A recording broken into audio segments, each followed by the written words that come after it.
Let's talk about a feeling that, honestly, every single one of us knows. It's that moment right before you're supposed to do something big and you just pause. You're waiting for that perfect time. We're going to dive into why that wait is actually the hardest part of the entire journey. So let me just ask you, straight up, are you waiting for the right time to start? You know what I'm talking about. That business idea, that big project, that thing you can't stop thinking about.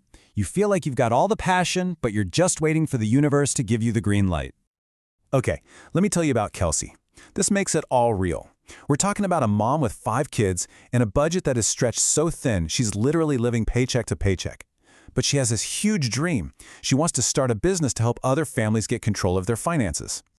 But you know what she always said? I want to do it, I just don't think it's the right time. Sound familiar?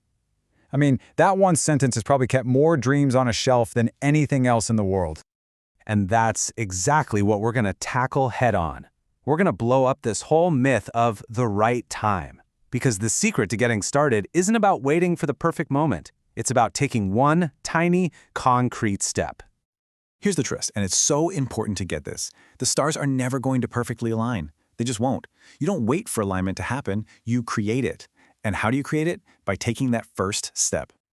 So for Kelsey, with her life and her tight budget, that first step couldn't be some massive expensive thing.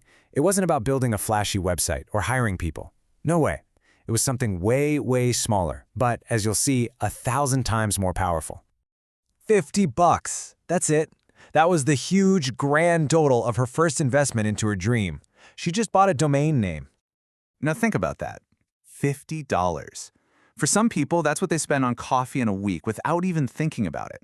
But for Kelsey, this was everything. It was like planting a flag. It was the very first real, tangible piece of her business that she could point to and say, that's mine. And this is where the magic really happens. That one tiny action flips a switch in your brain. It's not about the money at all. It's about your mindset. You instantly go from being a dreamer with a someday idea to a founder whose project is officially in progress. Everything changes.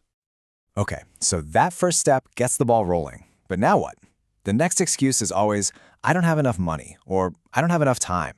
But here's the secret. At the beginning, you need momentum way more than you need money. It's all about building with what you already have. I mean, look at this. The old way of thinking was so intimidating, right? You needed massive funding, a perfect plan, and you had to do everything by hand. The smart way, the way people are building amazing things today, it starts with an affordable foundation. It's all about building momentum, step by step, and it's about using automated systems to do the grunt work for you. Please, let this one sink in. Your first version does not have to be fancy. It doesn't have to be perfect. It just has to be real. It has to exist. You can't improve something that's still just an idea in your head. You got to get it out into the world first.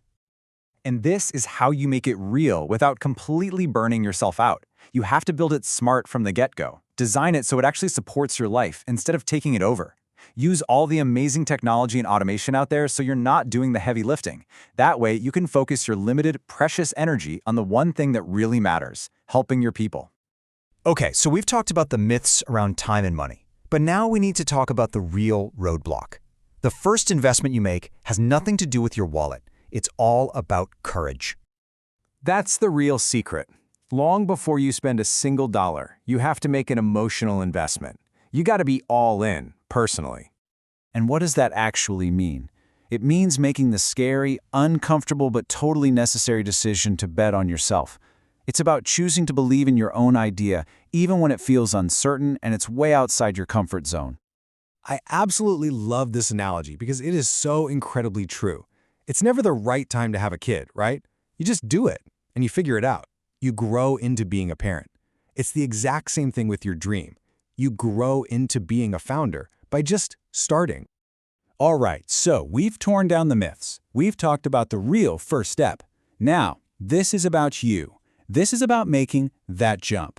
It's time to go from thinking to doing. Because the second you cross that line, the entire universe shifts. An idea in your head is just that, an idea.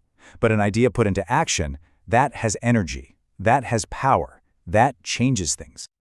And you know what's wild? Once you start doing, things just start happening. It's almost magical. The resources you thought you needed, they start to show up. The clarity you were waiting for, it doesn't come from thinking, it comes from trying. And that beautiful, unstoppable force we call momentum, it all starts with that one little push. So here's your challenge. Not next year, not next month, this week. I want you to pick one small, real step. Just one. Register the domain name. Write the first social media post. Make one phone call. The only rule is it has to be small enough that you can actually do it, and you have to do it this week. Because trust me, one day you're going to look back, and you'll realize the work wasn't the hard part, the challenges weren't the hard part. The absolute hardest part was the time you spent waiting to begin. So I guess there's only one real question left. What are you waiting for?